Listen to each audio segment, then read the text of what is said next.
Chapter 2. Jill is given a task.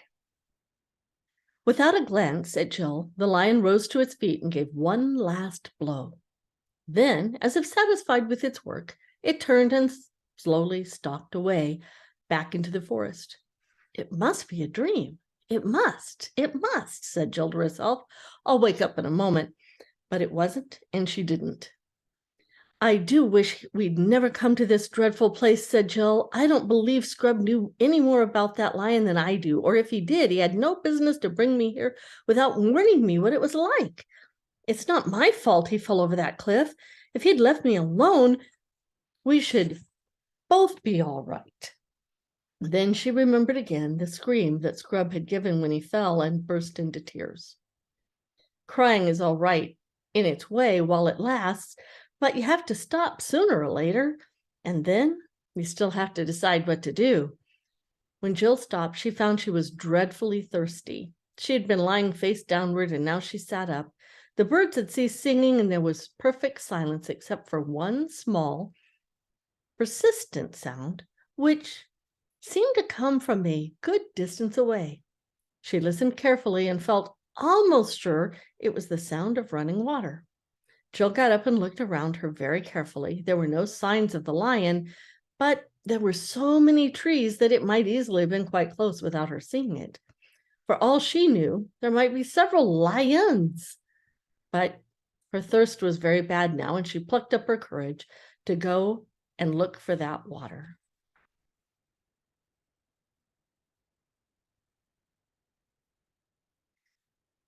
She went on tiptoes, stealing cautiously from tree to tree and stopping to peer round at her every step.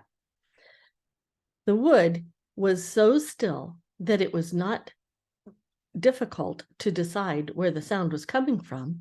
It was growing closer every moment, and sooner than she expected, she came to an open glade and saw the stream, bright as glass, running across the turf a stone's throw away from her.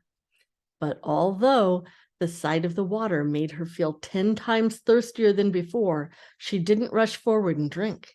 She stood as still as if she had turned into stone, with her mouth wide open. And she had a very good reason.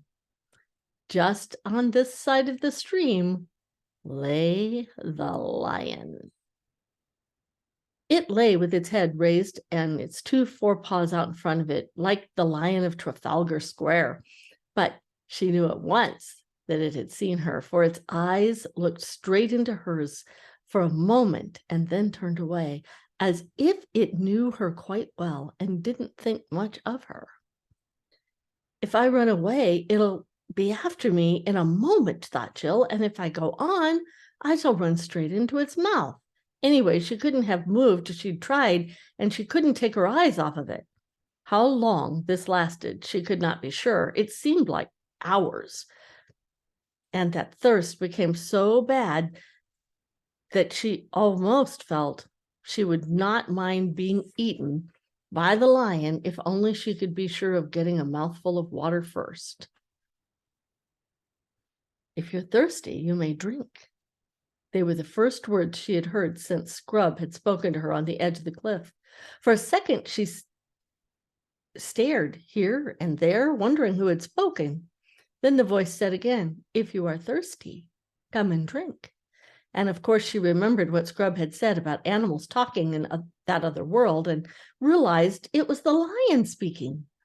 Anyway, she had seen its lips move this time, and the voice was not like a man's. It was deeper, wilder, and stronger, a sort of heavy, golden voice. It did not make her any less frightened than she had been before, but it made her frightened in rather a different way.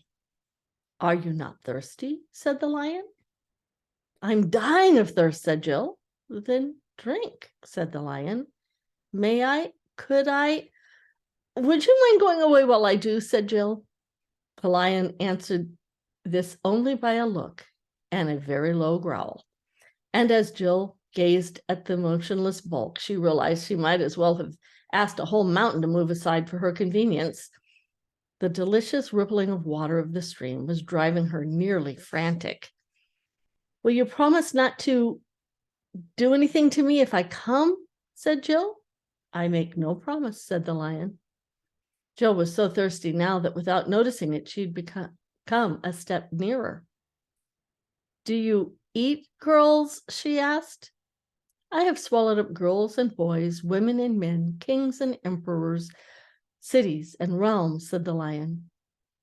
It didn't say this as if it were boasting or as if it was sorry, nor as if it were angry. It just said it. I daren't come and drink, said Jill. Then you will die of thirst, said the lion. Oh dear, said Jill, coming another step nearer. I suppose I must go and look for another stream then. There is no other stream, said the lion. It never occurred to Jill to disbelieve the lion. No one who had seen his stern face could do that. And her mind suddenly made itself up. If it was the worst thing she had ever had to do, but she went forward to the stream, knelt down, and began scooping up water in her hand. It was the coldest, most refreshing water she had ever tasted. You didn't need to drink much of it, for it quenched your thirst at once. Before she tasted it, she'd been intending to make a dash away from the lion the moment she had finished. Now she realized that this would be, on the whole, the most dangerous thing of all. She got up and stood there with her lips still wet from drinking. Come here, said the lion. And she had to. She was almost between his front paws now, looking straight into his face, but she couldn't stand that for long, so she dropped her eyes. Human child, said the lion, where is the boy? He fell over the cliff, said Jill, and added, sir. She didn't know what else to call him, and it sounded cheek to call him nothing. How did he come to do that, human child? He was trying to stop me from falling, sir. Why were you so near the edge, human child? I was showing off, sir. That is a very good answer, human child. Do so no more. And now, here for the first time, the lion's face became a little less stern. The boy is safe. I have blown him to Narnia, but your task will be the harder because of what you have done. Please, what task, sir? Said Jill. The task for which I called you and him here out of your world. This puzzled Jill very much. It's mistaking me for someone else, she thought. She didn't dare tell the lion this, though. She felt things would get into a dreadful muddle unless she did. Speak your thought, human child, said the lion. I was wondering, could there be some mistake? Because nobody called me in Scrub, you know. It was we who asked to come here. Scrub said we were to call to somebody. It was a name I wouldn't know, and perhaps the somebody would let us in, and we did, and we found the door open. You would not have called to me unless I had been calling to you, said the lion. Then you're the somebody, sir? Said Jill. I am. And now, here your task. Far from here, in the land of Narnia, there lives an aged king who is sad because he has no prince of his blood to be king after him. He has no heir because his only son was stolen from him many years ago, and no one in Narnia knows where that prince went or whether he is still alive. But he is. I lay on you this command, that you seek this lost prince until either you have found him and brought him to his father's house, or else died in the attempt, or else gone back to your own world. How, please? Said Jill. I will tell you, child, said the lion. There are signs by which I will guide you in your quest. One of the things God always does is he's always calling us. And then when we call on him, we're always surprised when he's there, aren't we? But he is not easy. He doesn't say it's okay to do things we shouldn't. He says you still have to do hard things.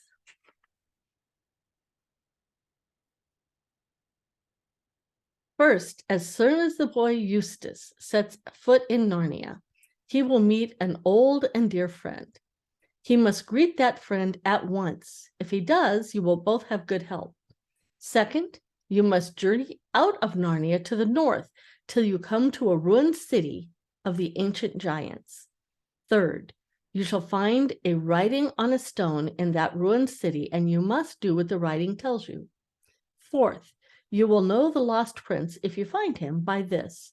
He will be the first person you have met in your travels who will ask you to do something in my name, in the name of Aslan. As the lion seemed to have finished, Jill thought she should say something. She said, "Thank you very much. I see."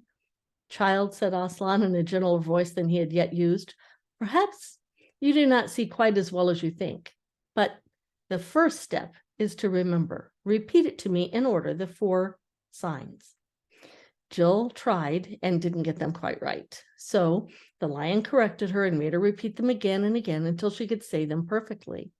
He was very patient over this, so that when he was done, Jill plucked up her courage to ask, "Please, how am I to get to Narnia?" "On my breath," said the lion. "I will blow you into the west of the world as I blew Eustace." "Shall I catch him in time to tell him the first sign?" "But I suppose it won't matter. If he sees an old friend, he's sure to go and speak to him, isn't he?"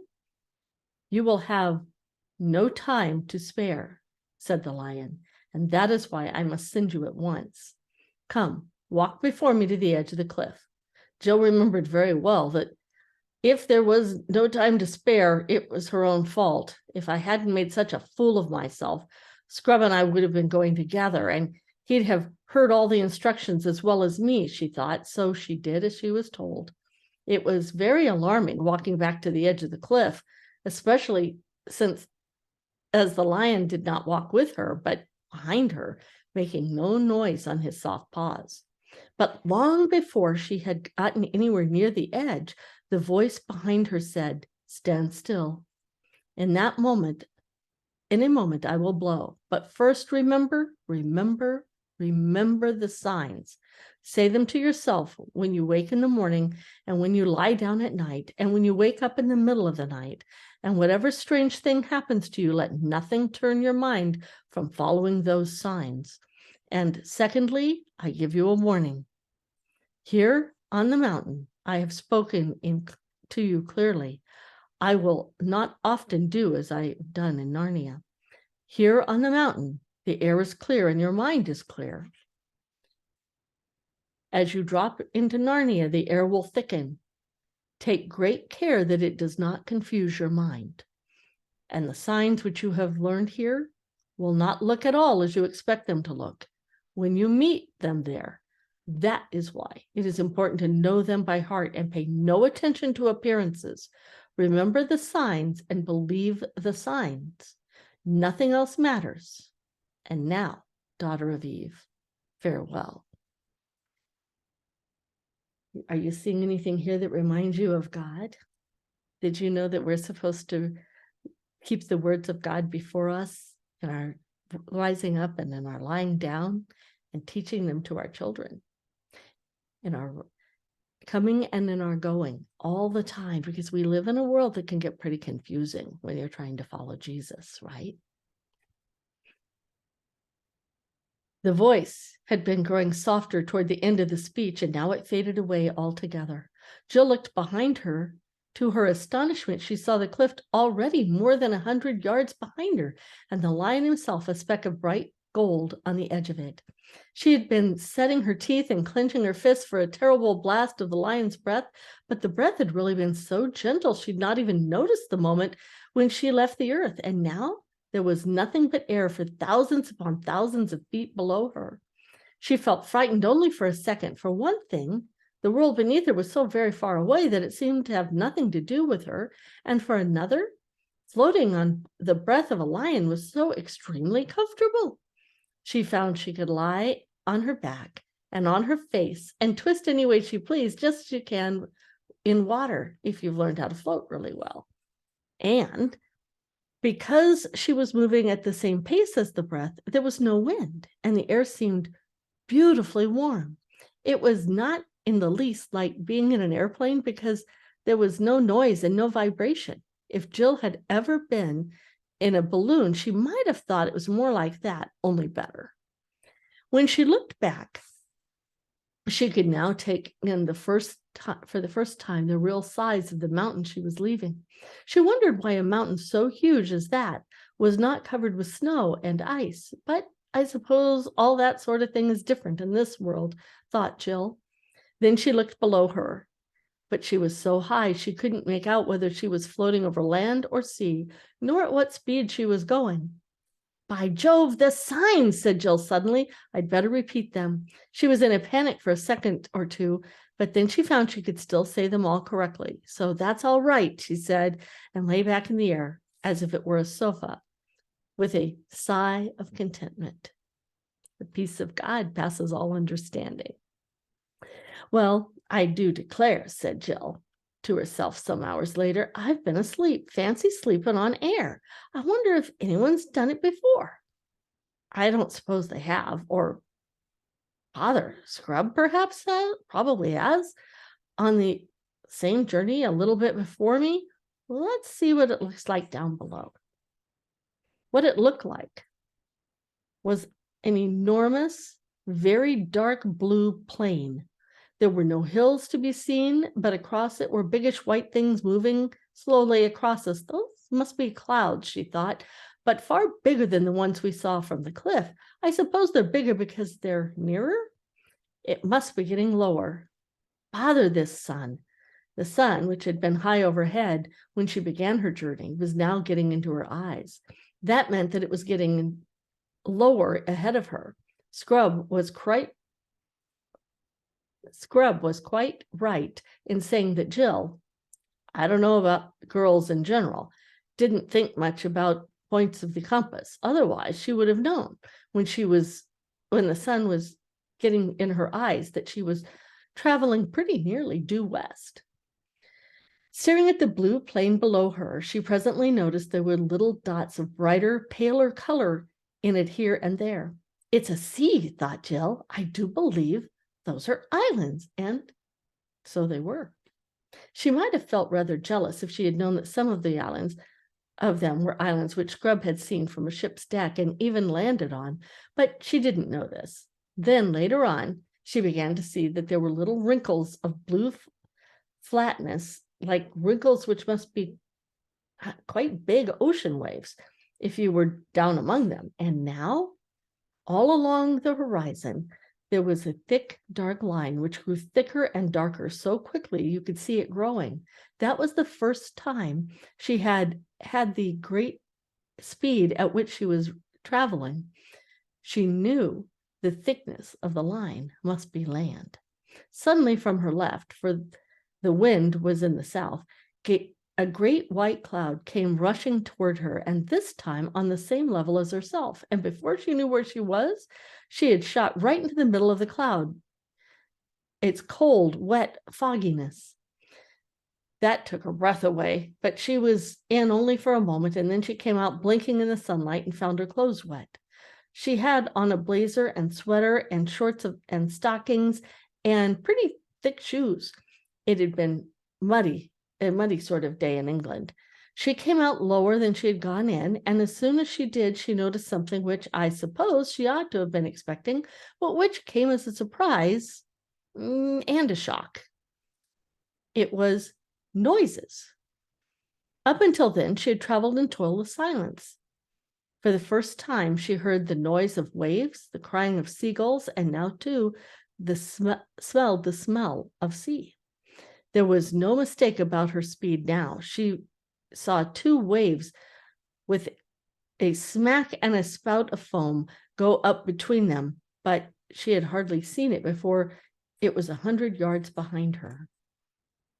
The land was getting nearer at a great pace, and she could see mountains far inland and other near mountains on her left.